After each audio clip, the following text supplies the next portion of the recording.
back down here. Monday nights in 1966 meant something different after September rolled around.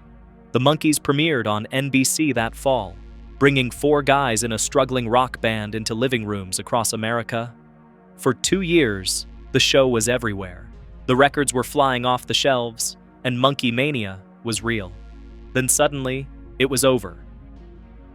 Let's look at the rise and fall of the Monkees, why it was canceled so fast. The beginning, a calculated gamble. Bob Rafelson and Bert Schneider had an idea. They'd seen A Hard Day's Night and thought the same energy could work on television. Not with the Beatles, obviously, but with a band created specifically for TV. In September 1965, they placed an ad in Variety magazine looking for 4 insane boys who could act and play music. The ad asked for spirited Ben Franks types, a reference to a popular Sunset Strip hangout where the young and hip gathered. One line in the ad read, "Must come down for interview," which was a sly reference to drug culture. Over 400 people auditioned. They were looking for something specific. Guys who could be funny, musical, and capture the spirit of the changing times. The audition process was extensive, with callbacks and screen tests that went on for months. Among those who auditioned was Stephen Stills, who would later form Buffalo Springfield, and Crosby, Stills, Nash, and Young. He didn't make the cut, but recommended his friend Peter Tork. Mickey Dolenz had been a child actor, appearing in a show called Circus Boy in the late 50s. He came from a show business family and had natural comedic timing. Davy Jones was a British performer who'd been on Broadway in Oliver, and actually appeared on The Ed Sullivan Show the same night as the Beatles in February 1964, though few people remembered that detail until later. Michael Nesmith was a folk singer with a Texas drawl and a distinctive wool hat that became his trademark. Peter Tork came from the folk music scene and was probably the most musically accomplished of the 4 when they started. The 4 of them didn't know each other before the show. They were assembled, not formed organically, like a real band. That fact would come back to haunt them later when critics questioned their authenticity, but at the time, nobody was worried about that. They were building a TV show, not trying to compete with established rock bands. Screen Gems filmed a pilot in San Diego and Los Angeles on a tight budget, with the Monkees often wearing their own clothes because the production couldn't afford a proper wardrobe yet. The initial test screenings were terrible. The pilot had some of the lowest ratings ever recorded for a TV pilot at that time. It seemed like the whole concept was dead before it started. Rafelson went back and re-edited the pilot, adding screen tests to better introduce the 4 band members to viewers. He wanted audiences to see the real personalities behind the characters. The new version tested well enough that NBC ordered 2 full seasons right away. That almost never happened in television. Shows typically got 1 season to prove themselves. The network was taking a real chance on the show, betting that it could connect with the youth audience in ways traditional sitcoms couldn't. The wall says, try the ceiling. The premiere, an instant success. The Monkees premiered on September 12, 1966 at 7:30 p.m. on Monday nights. Kellogg's Cereals and Yardley of London sponsored the show on alternate weeks. The series was unlike anything else on television. It used quick cuts, sped up film, breaking the fourth wall, and basically ignored every rule about how sitcoms were supposed to work. Scenes jumped around without traditional transitions. Characters would talk directly to the camera. The whole thing had an anarchic energy that felt revolutionary. The show followed the 4 Monkees as they tried to make it as a band, living together in a beach house and getting into various adventures. Each week brought a new scheme to make rent money or get a big break in the music business. Episodes were half-hour long and featured 2 or 3 songs worked into the story. These musical sequences looked like what we'd later call music videos, years before MTV existed. The camera would move with the music, the editing would match the rhythm, and the Monkees would perform in locations that had nothing to do with the plot. The response was immediate and overwhelming. Kids loved it. Parents didn't quite understand it, but they didn't object to it either. The show captured something about the mid-60s youth culture that other programs couldn't touch. It was funny without being corny, musical without being a variety show, and weird in ways that felt fresh rather than confusing. By the end of 1966, the Monkees was a genuine hit, regularly appearing in Nielsen's top 20 programs. The music was even bigger than the show. The first single, Last Train to Clarksville, hit #1 in November 1966. The debut album also reached #1 and stayed there for 13 weeks, an impressive run that showed this wasn't a flash in the pan. By early 1967, the Monkees were outselling the Beatles. That wasn't a publicity stunt or an exaggeration. For a brief period, this manufactured TV band was the biggest music act in America, moving more units than the group they'd been created to imitate. The success created a feedback loop. The TV show promoted the music. The music brought viewers to the TV show. The merchandising kept both in the public eye. Monkees lunchboxes, games, magazines, and toys appeared in stores everywhere. You couldn't escape the Monkees if you were a kid in late 1966 and early 1967. They were simply everywhere, dominating popular culture in a way that few acts before or since have managed.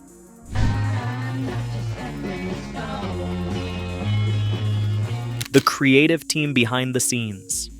The first season had a strong creative team working behind the cameras.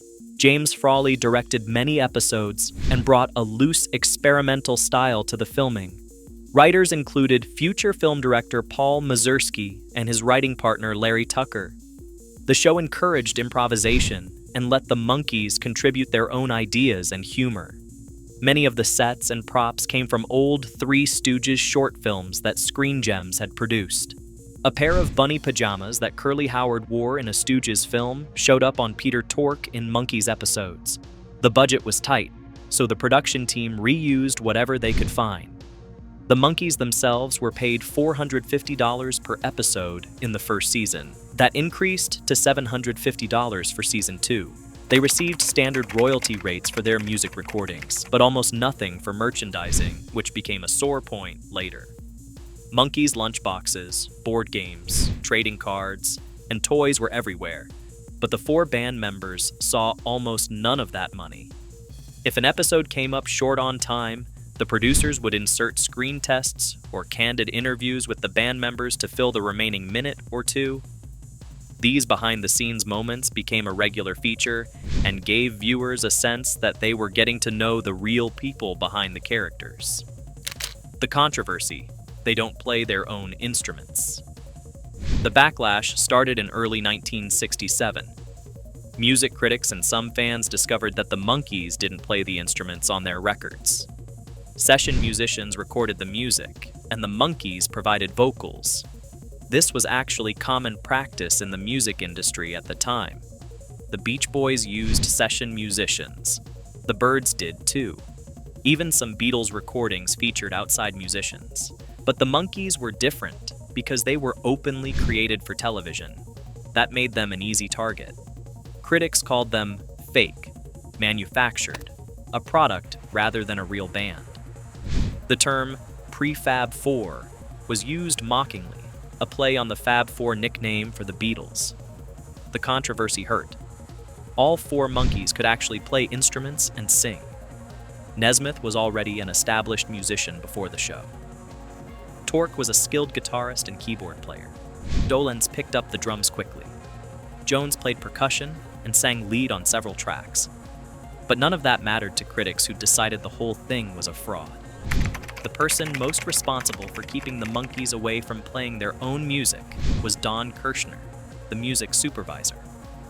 Kirshner had an iron grip on the recording sessions and wanted complete control. He hired top songwriters like Neil Diamond, Carole King, and Boyce and Hart to write Monkees songs. He used the best session musicians in Los Angeles, including members of the Wrecking Crew. The results were undeniably successful. Hit after hit came from this system. But it frustrated the Monkees, particularly Nesmith, who wanted to write and play their own material. The tension built throughout 1966 and into early 1967. Yourself. Get in touch with the syndicate and tell them I will contact them. The rebellion and creative control. In January 1967, Kirshner released the album More of the Monkees without consulting the band. They found out about it from a magazine ad. The liner notes barely mentioned the Monkees and focused mainly on Kirshner's own importance. Michael Nesmith was furious. According to Mickey Dolenz, Nesmith put his fist through a wall during a meeting with Kirshner and said the hole could have been Kirshner's face. That was the end of Don Kirshner's involvement with the Monkees. The band demanded and received creative control over their music.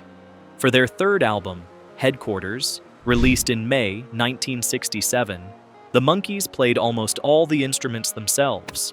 The album hit #1, proving they could succeed without the assembly line hit-making system. This shift changed the dynamic of the show as well. The second season, which began in September 1967, reflected these changes. The Monkees had more input into the episodes. They started directing some shows themselves. The stories became more experimental and less formulaic. The clean-cut look from the first season disappeared. The Monkees grew their hair longer, wore more hippie-style clothing, and the show's tone shifted to reflect the changing culture of 1967. References to drugs, the counterculture, and social issues started appearing in episodes. This wasn't your father's sitcom anymore.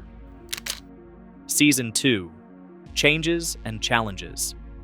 The second season premiered on September 11, 1967, still in the Monday 7:30 p.m. slot.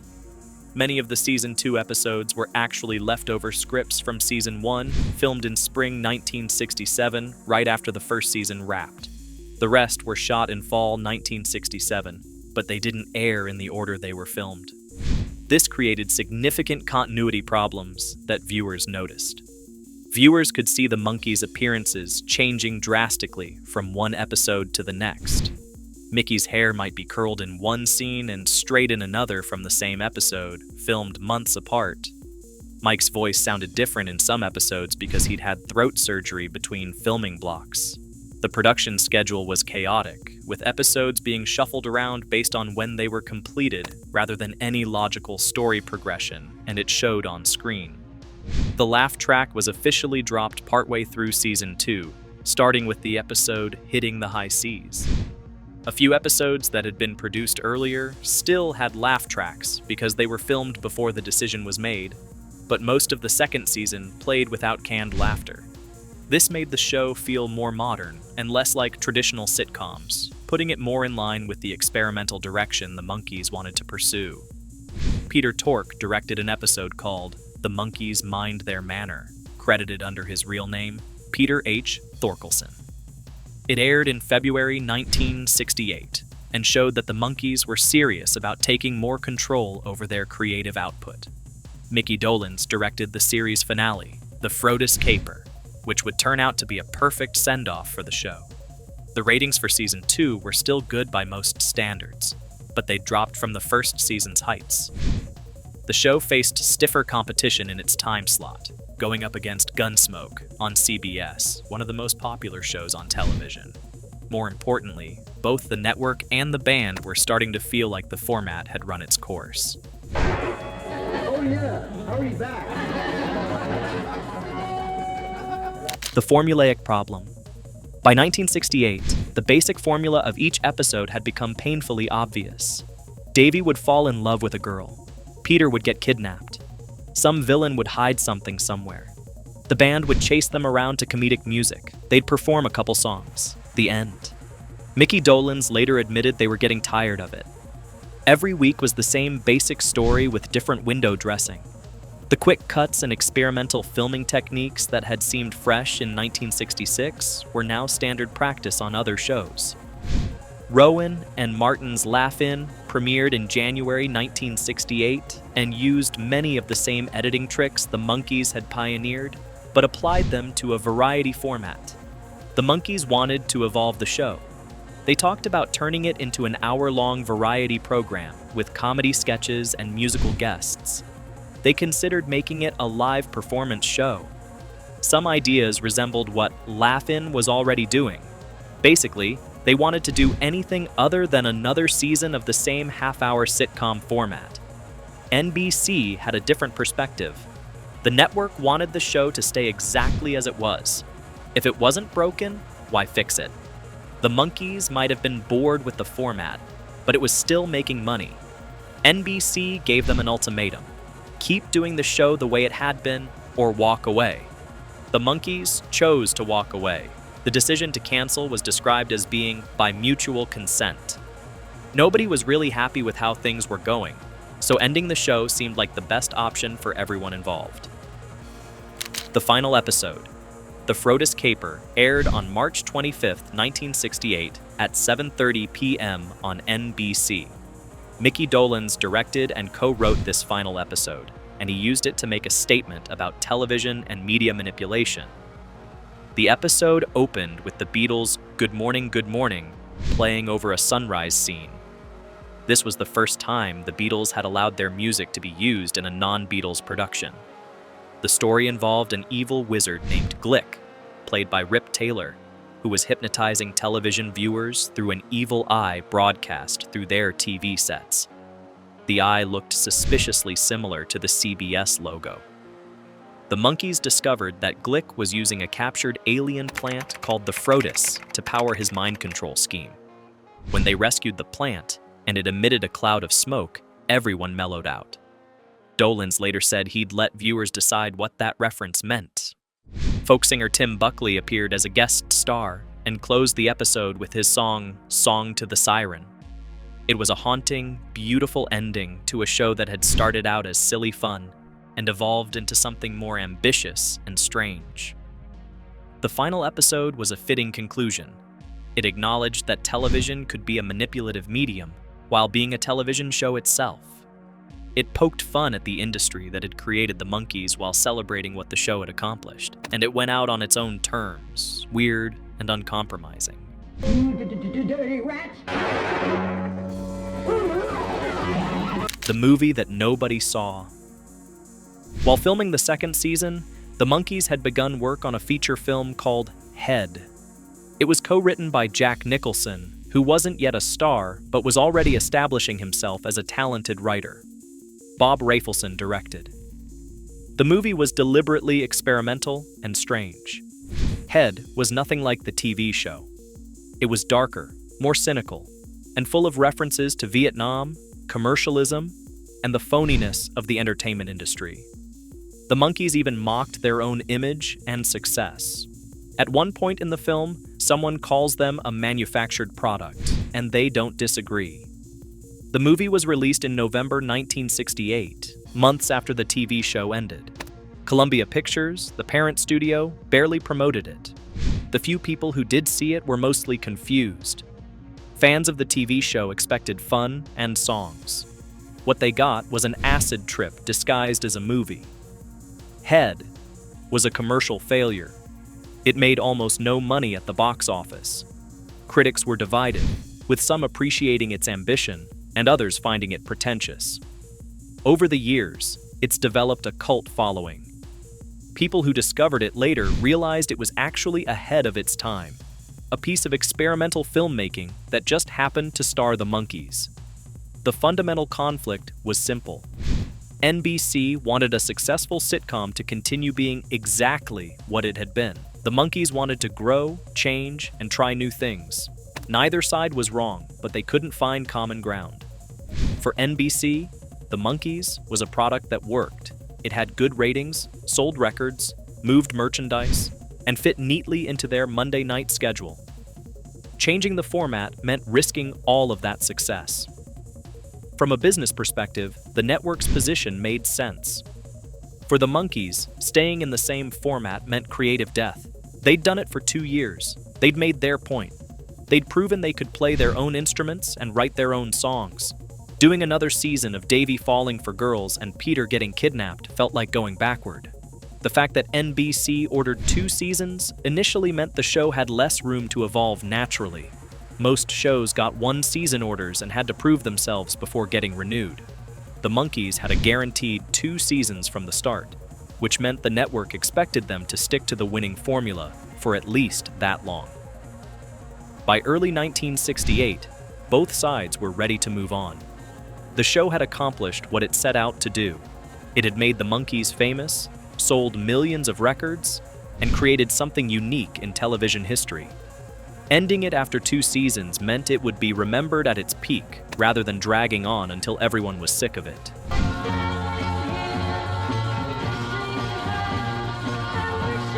The aftermath and legacy. NBC did contract the Monkees to make 3 television specials after the series ended. Only one was produced. 33 1/3 revolutions per monkey aired in April 1969, opposite the Academy Awards. It got low ratings. The other 2 specials were never made. The show went into reruns on CBS Saturday mornings starting in September 1969. It ran there until September 1972, then moved to ABC Saturday mornings until August 1973. A whole new generation of kids discovered the Monkees through these Saturday morning airings, having no idea the show had originally been a primetime series. The band itself fell apart. Peter Tork left between the taping of the 33 1/3 special and its broadcast. Michael Nesmith bought out his contract in early 1970. Mickey Dolenz and Davy Jones continued as a duo briefly, recording one final album under the original Colgems Records contract. The real resurrection came in 1986. MTV aired a Monkees marathon on February 23rd, and the response was overwhelming. Within months, the show was airing regularly across the country on various stations and on Nickelodeon. The 3 surviving members at the time, Dolenz, Jones, and Tork, reunited for a 20th anniversary tour. They'd been playing small clubs, but suddenly they were filling stadiums. The 1986 revival proved the show had staying power beyond its original run. New audiences discovered it and loved it. The music held up. The comedy still worked. The experimental nature of the show that had seemed so cutting edge in 1966 looked even more impressive 20 years later. Looking back, 2 seasons doesn't seem like much. But in that compressed time frame, the Monkees went from unknown actors to the biggest band in America, fought for creative control, changed their sound and image, made a controversial movie, and burned out on the whole experience. Most TV shows build slowly. The Monkees exploded. They were everywhere all at once. The merchandising, the concerts, the records, the constant filming schedule. It was overwhelming. They lived through what would normally be a 5 or 10-year arc in about 18 months. The show also existed at a unique moment in time. It premiered in 1966, when the culture was still relatively wholesome and mainstream. By 1968, everything had changed. The Vietnam War was dominating the news. The counterculture was in full swing. Protests were happening everywhere. A show about 4 guys in a band trying to make rent money felt disconnected from what was happening in the real world. The Monkees tried to reflect those changes in season 2, but the basic sitcom format didn't allow for much depth. You can only make so many subtle references to drugs and social upheaval before you need to either commit fully or admit the format can't handle it. Ending after 2 seasons meant the show went out while people still wanted more. It became a cult classic instead of a show that overstayed its welcome. The short run made it special, something that burned bright and ended before it could fade. You shouldn't steal her picture. I can't talk to girls. The winning 2 Emmy Awards. Despite all the controversy about whether they were a real band, the Monkees won 2 Emmy Awards in 1967. The show won for Outstanding Comedy Series, beating out The Andy Griffith Show, Bewitched, Get Smart, and Hogan's Heroes. That was considered a major upset. James Frawley won for Outstanding Directorial Achievement in Comedy for the episode Royal Flush. He was nominated again the following year for The Devil and Peter Tork. The fact that this manufactured TV show won the Emmy for Best Comedy validated everything Rafelson and Schneider had been trying to do. The Emmy wins happened early in 1967, during the height of Monkey Mania. By the time the show ended, just over a year later, the cultural landscape had shifted so dramatically that it felt like a different era.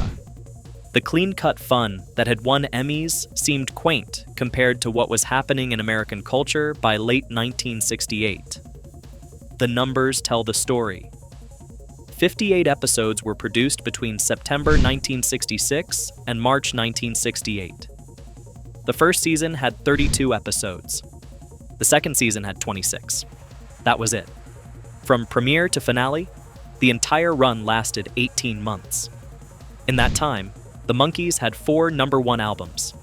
They had 3 #1 singles. They sold over 75 million records worldwide. They were nominated for 4 Emmy Awards and won 2. They had a movie in theaters. They had merchandise in every store. They toured and played concerts to screaming fans. And then it was over. March 25th, 1968, the final episode aired. No third season. No proper finale tour. Just an ending that came faster than anyone expected when the show premiered in fall 1966. The Monkees gave us 2 seasons of experimental television that changed how shows could be made. They proved a manufactured band could become a real one. They fought for creative control and won. They burned bright, pushed boundaries, and went out on their own terms. 2 seasons might not seem like much, but those 58 episodes created something that's lasted nearly 60 years. If you enjoyed this look back at the Monkees, hit that like button and subscribe for more stories about the shows we grew up watching. Thanks for watching.